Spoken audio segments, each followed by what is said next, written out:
we're back and the cake is in the freezer. While that's in there setting up, I have a 5-inch cake here. I've got a 6-inch cake board and I have one cupcake just in case I want my hat to be a little bit more rounded on the top.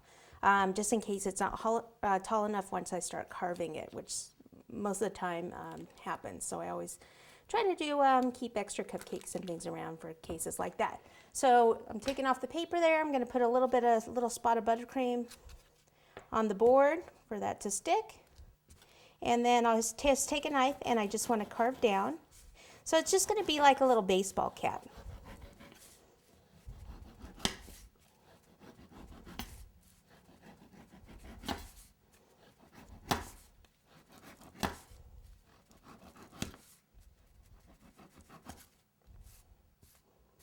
Okay.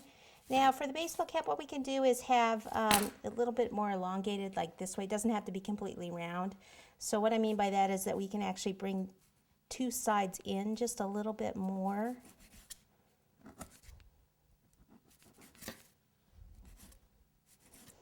So there, and then over here. So I'll just carve down this way.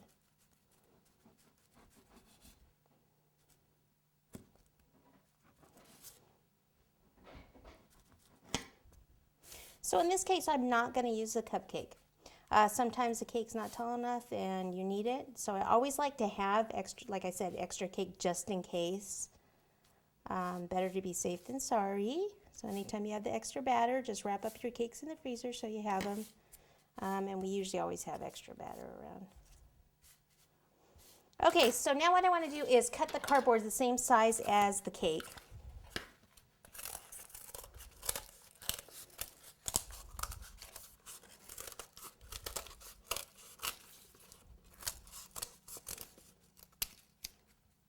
All right, put that aside, get rid of all of this. Okay, I'm just going to place it on now another 6-inch board just so it's easier for me to ice. Okay, it's still on that cake board. Just take some regular old buttercream and slap it on there. It's going to slide around on me a little bit until I get some buttercream down there at the base.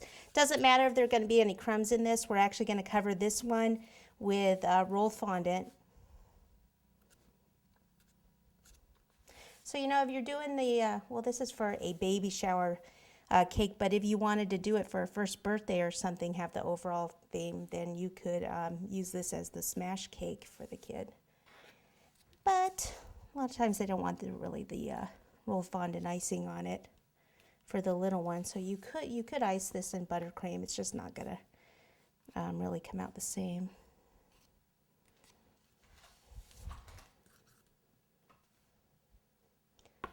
All right, so once I get that covered, then I'll take my acetate and smooth it out. Take off the excess.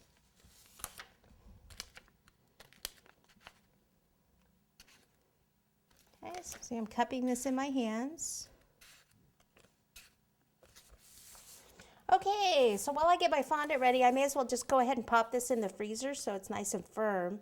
Doesn't have to be. If I had the fondant, you know, right here and ready to go, then I could just keep going, cover it, because the cake was really firm. The cake, I had just pulled it out of the freezer before I started carving, which is, it's always best, especially when you're doing small cakes like this, to have them frozen when you start carving them.